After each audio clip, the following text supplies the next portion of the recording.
The worst thing you could do if you got millions on your mind is to operate any area of your life from your vantage point. It's always skewed. You're going to have to look a little higher. That 30,000-foot view at all times and giving yourself the space to make decisions from that place. You're listening to the Move to Millions podcast with Dr. Darnyelle Jervey Harmon, the place to be for high-level conversations about all things millions. Your mission, mindset, methodologies, mandate, movement, messaging, marketing, metrics, and most definitely your money. I am your host, spiritual business growth coach, Dr. Darnyelle J. Harmon. Join me each week for inspiring stories, powerful interviews, and business growth strategy to help you experience abundance in your life because of your business. If you're ready to move to your next level everything, let's get this party started.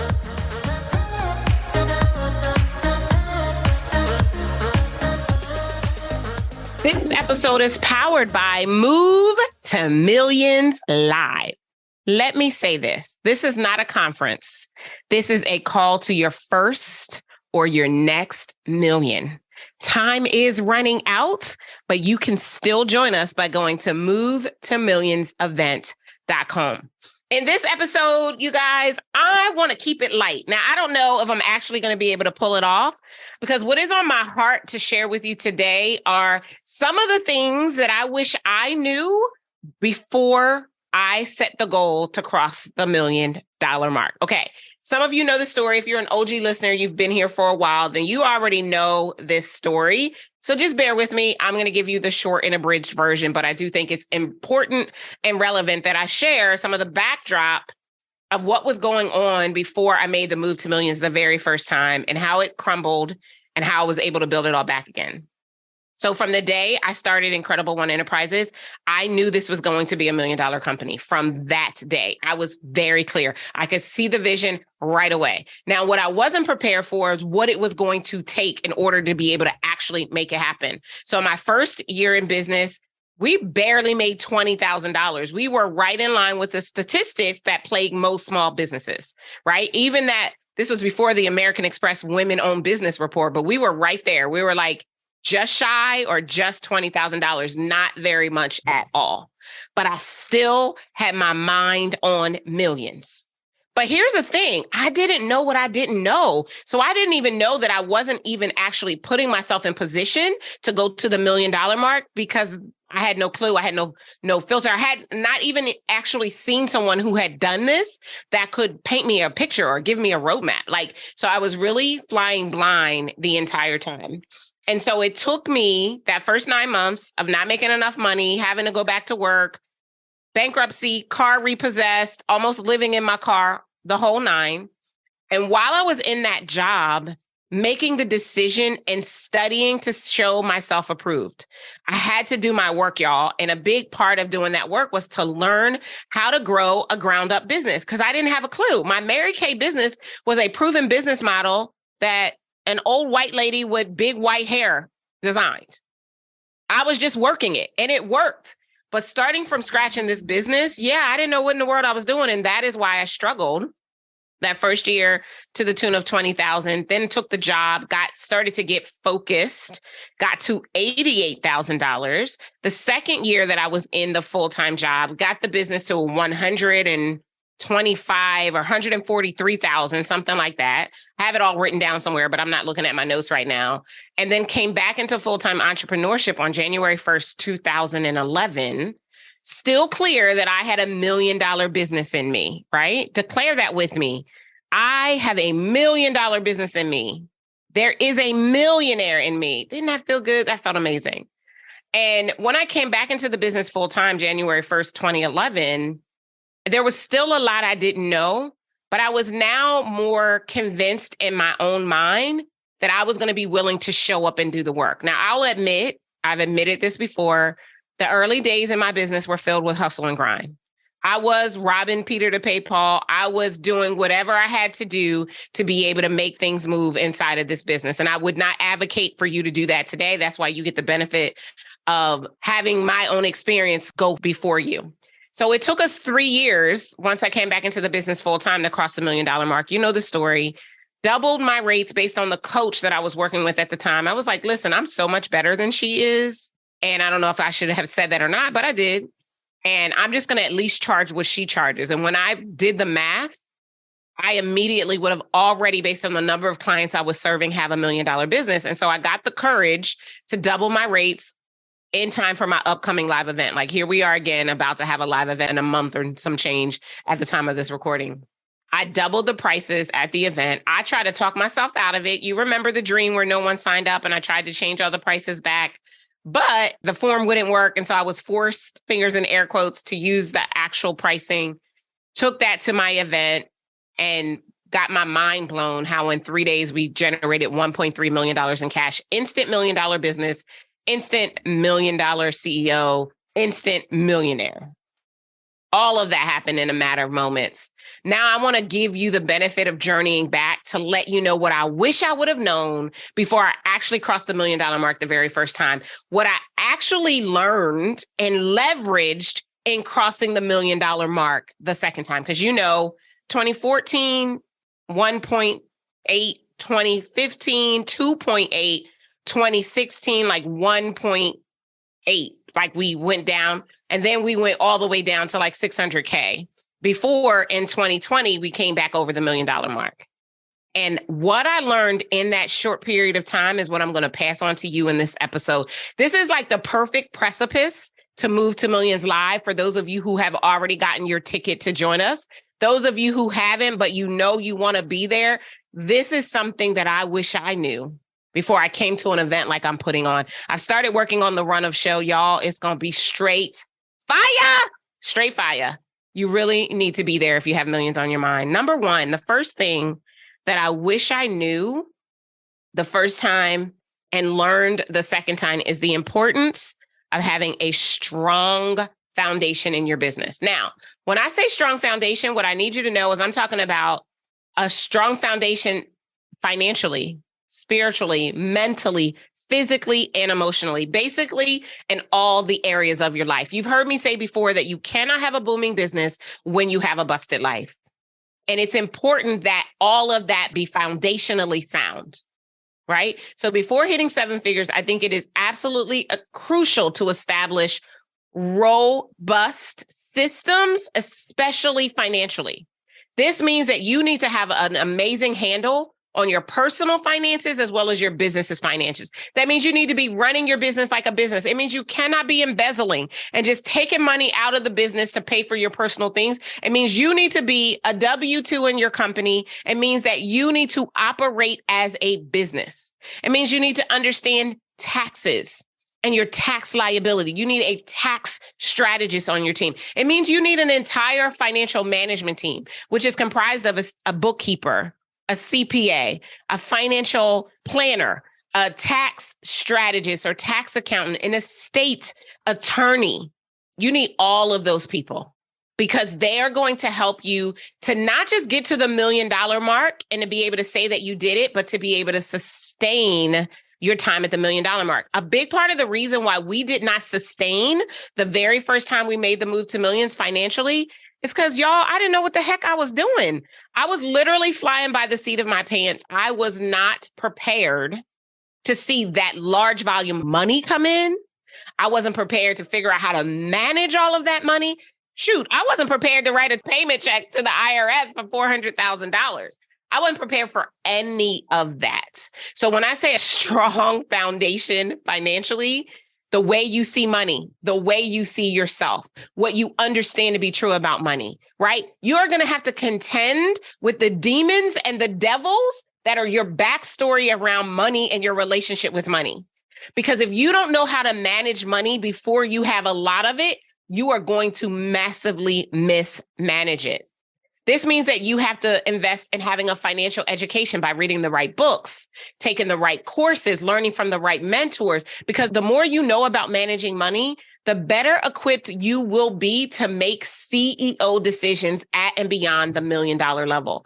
You're also going to need to have financial planning in place. You want to have a comprehensive financial plan so that you know how your business is not just going to pay what your business needs to pay right now, but your business is actually going to establish a financial legacy. For those of you who are coming to Move to Millions Live, I am teaching a session that is called The Millionaire in Me. And I am literally going to show you how you can make $1 million in your company while also becoming a millionaire. Y'all, it's so good. This is why you need to be at Move to Millions. Oh my gosh, it's so amazing. But your financial planning is going to include a budget. I know I said the B word. Trust me, I get it. I don't love budgets either, but it is essential that you have a financial stewardship over the resource that you are bringing in and creating. It's going to include your saving plan, your investing plan, your retirement plan. You need to understand your taxes and legal structures. Are you in the right business entity to be making that much money?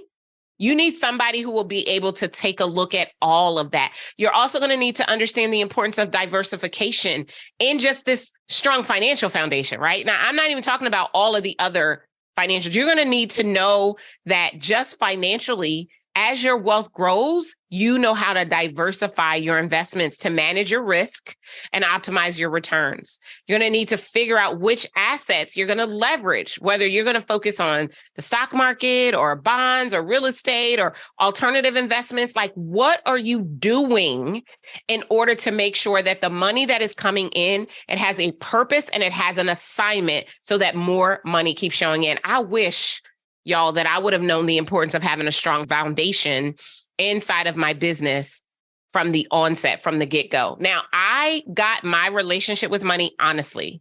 You've heard me share stories before about what I learned from my dad and my mom as it pertained to money. I mean, I learned how to rob Peter to pay Paul.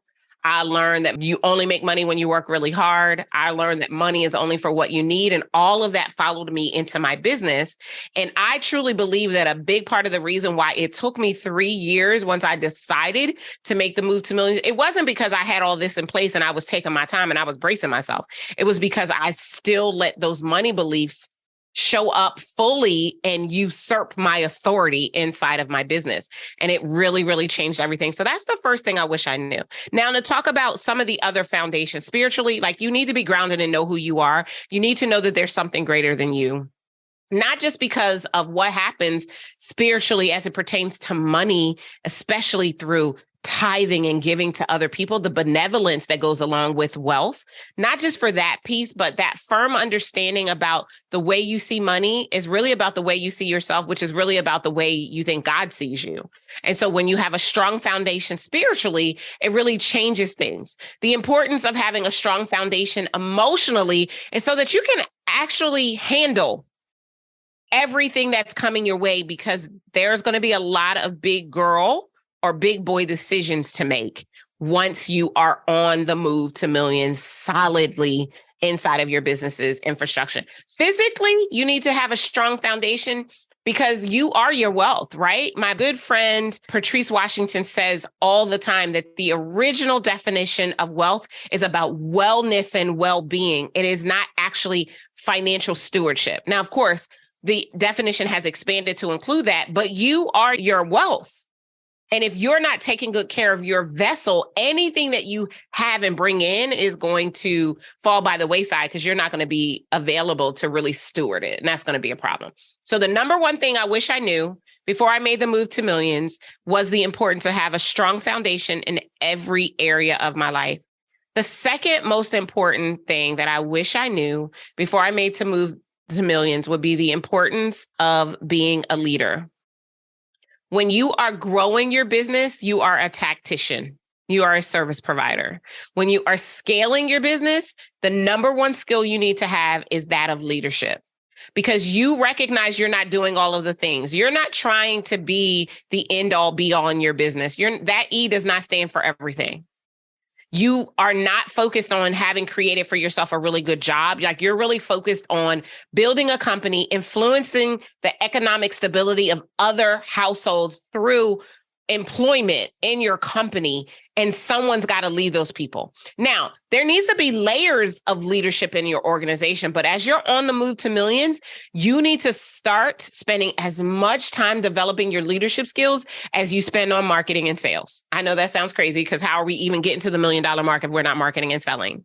But I promise you, the importance to leadership is so significant. What I see happen a lot with our clients that are making the move to millions, when they take their eyes off of leadership, even though we told them how important it is, they think they know better sometimes. What we see happen is that the business begins to break. If you get to the $1 million mark without having developed leadership skills that will lead and impact the lives of those who are supporting you inside of your business, you will break it. And once you break your business, it's going to keep you stuck and stagnant, and you'll just be a hamster on a wheel. You'll repeat the $1 million mark over and over and over again, but you won't actually replicate and duplicate to get to 5 million and 10 million if you are not a strong leader. And if you don't recognize how to develop leaders and bring other leaders on your team and delegate to them. I graduated from, if you want something done right, do it yourself university. Have you heard of it? Have you been there? Were you my classmate? Listen, I thought the only way it could be done right is if Darnyelle Antoinette did it. And that showed up in my business. That delayed my move to millions. And even when I did cross the $1 million mark that very first time and I hired a whole bunch of people, those people were not developed. And either they ended up being fired or they quit on their own because they came into a horrible company culture. I am so sorry. If you are out there and you are listening and you used to be a member of my team during that era, I apologize. It was totally me because I wasn't a leader. I was so traumatized from being a leader in corporate America that I actually made a vow to myself that I would run my company. I would create a lifestyle business and I would be the only one in it, except for that's not even sustainable. You end up running yourself down. And so I kept telling myself that I couldn't be a leader because of the trauma I experienced in corporate, that when it was time for me to lead my team, I didn't. And as a result, it imploded. And so did the business. We are going to take a quick break. And when we come back, I'm going to keep telling you some of the things I wish I knew before I made the move to millions. We'll be right back. It's here. It's here. You've heard me share about my new book, Move to Millions, a gazillion times. Well, now you can pre-order your very own copy. The book officially releases November 7th, 2023. And if you pre-order your copy now, you'll help us make history. Move to Millions, the proven framework to become a $1 million CEO with grace and ease instead of hustle and grind, is already an Amazon bestseller. Grab your copy and our bonuses today at movetomillionsbook.com. You're listening to the Move to Millions podcast. It's your host, your girl, Dr. Darnyelle. And I am just keeping it real and hopefully keeping it light with you this week. We are literally days from Move to Millions Live. I cannot believe how fast the time has come to this point where we're going to be gathering together with a few hundred entrepreneurs and business owners who have millions on their mind.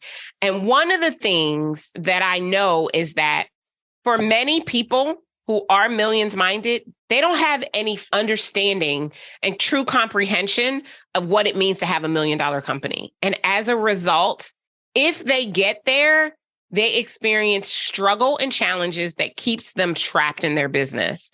And we want to avoid all of that. Right now, depending upon where you are inside of your business and how much your business earned in 2022 and what your goal is for 2023, you might be somewhere in the millions messy middle, which is that chaotic corridor between $250,000 and the $1 million mark. In that corridor, everything you believe will be called into question, which is why the next thing I wish I knew before I made the move to millions is I wish I really understood the importance of having the right mindset. Listen to me, y'all. Being a true CEO, not just in name or on your business card, is not for the faint at heart. CEOing ain't easy. It is not. And the importance of the mindset, the way you see yourself, the way you show up, always thinking and acting at and beyond the $1 million mark, making $1 million decisions, executing only $1 million tasks, living daily in a $1 million state of mind, making and taking $1 million actions, hiring people that deserve to be part of your $1 million team, and investing in yourself like you are already making, moving, and leaving millions. Yo, listen to me. Getting 7 figures it might seem like it's just financial management, but no, ma'am, no, sir.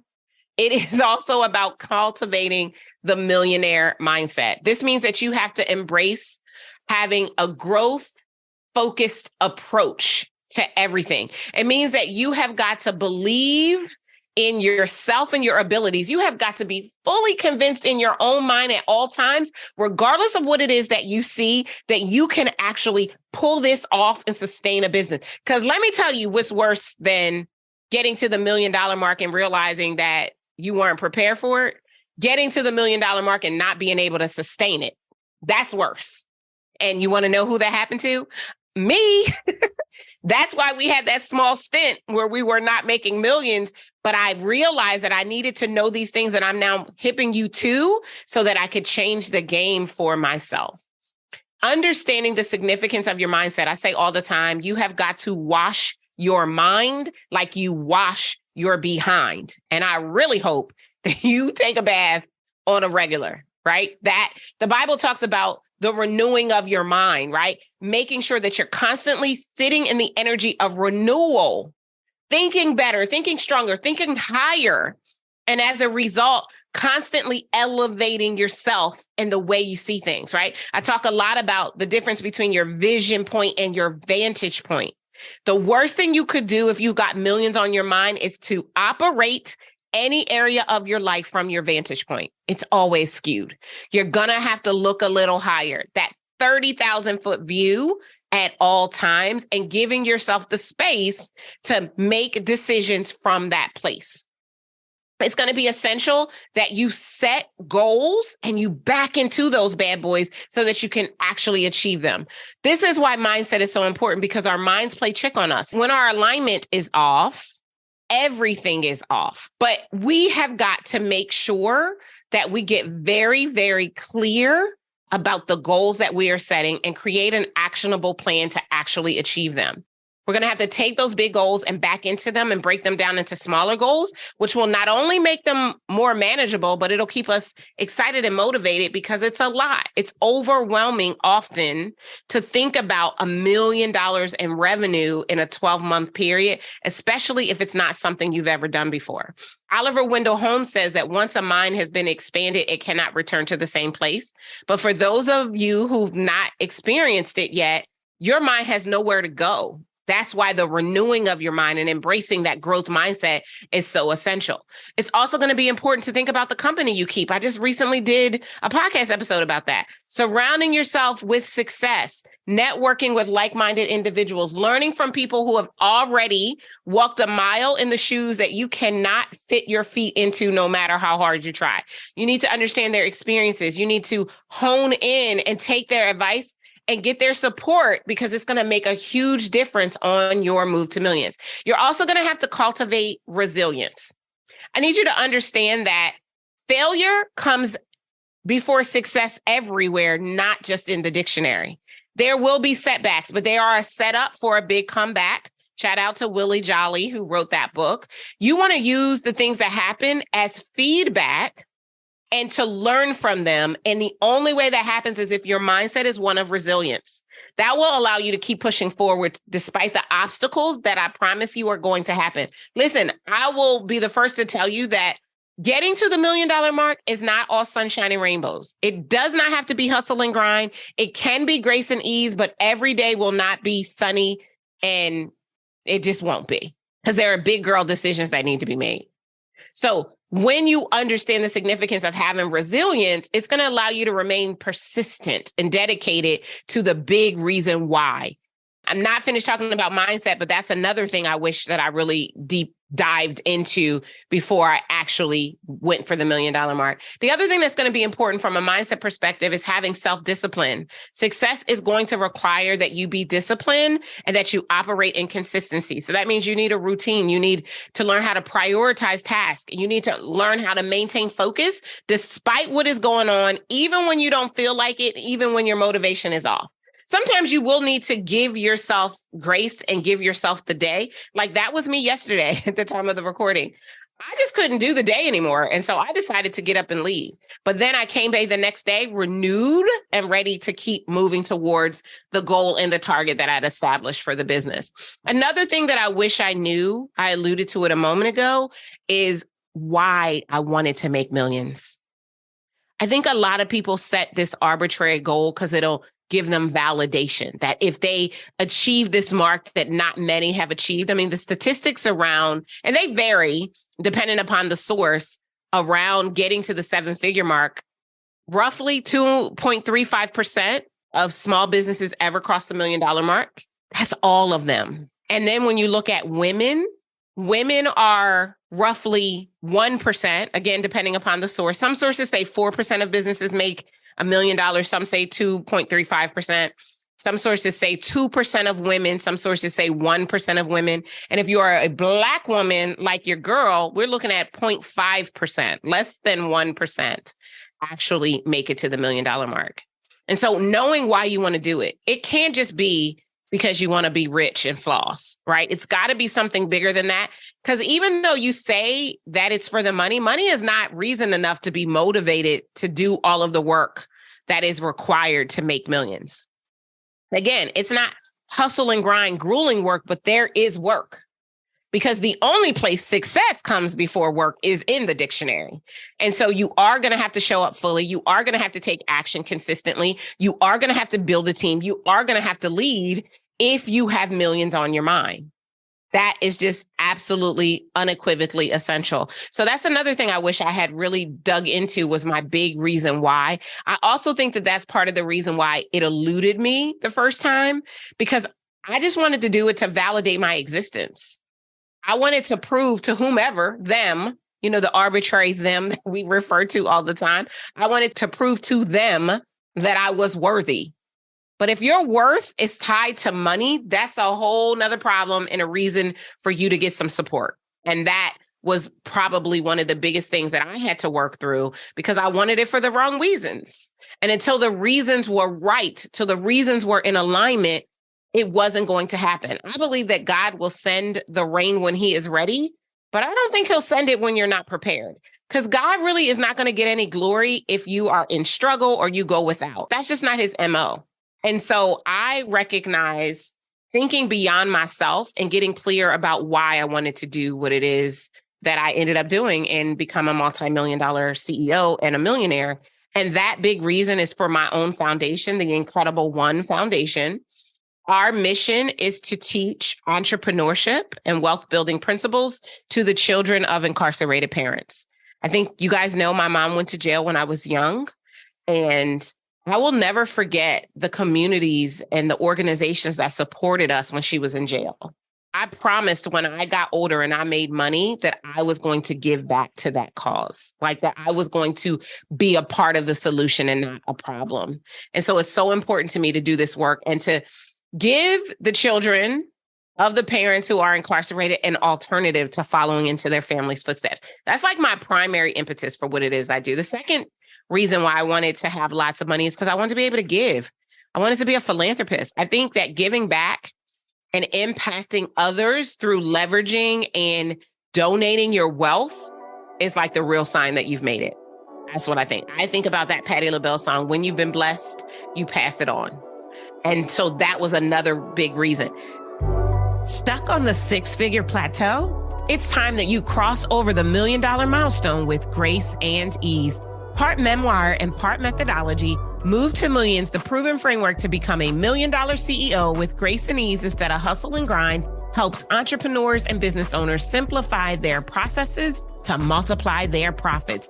Known for breaking down complex topics, I equip you with all that you need to leave the headaches of scaling your business behind so that you can be empowered and edified without compromising any of your values in the process. It is time for you to make the move to millions. Grab your copy today at movetomillionsbook.com. The least of the reasons were the things I'd be able to do and buy for myself, because I don't think that selfish gain, it really takes you to the next level. I think that thinking selfishly is the reason why we experience imposter syndrome. And it's the reason why we get a crab in the bucket mentality and we cannot get beyond ourselves. And so for me, I didn't want anything to do with any of those things. I wanted to be enriched. I wanted to be edifying. I wanted to be able to support people in a way that would make a huge difference to them. And so when I think about the things that I wish I knew before I started this whole thing, those are them. One last one I want to share with you before we call it an episode. And that is that I wish I would have recognized the significance of failing on the journey. I used to be so allergic to failure. I used to think that failing meant that I didn't matter. I wasn't valuable. My contribution shouldn't be counted. But what I actually realized is that failure is feedback. And it gives us an opportunity to make adjustments, to do things differently. When you are desiring to get your business to the $1 million mark, often you have no idea what it's going to take. And I haven't even really in this episode gone extremely in depth for you on what it's going to take, right? Of course, I break that all the way down in my new book, Move to Millions Live, which is now available for pre-order. I'll make sure that I link it in the show notes so that you guys can go and get a copy. But I just know that the failures that I've experienced, especially when I think about my first foray at the $1 million mark, have made me so much stronger now that we are back and sustaining our multiple $1 million company and continuing to grow. Everything has changed because I recognize what I didn't know, and I've been willing to let my ego sit in the seat beside me or get in the trunk and really hone in and learn and be willing to say I need support and I need help on this journey.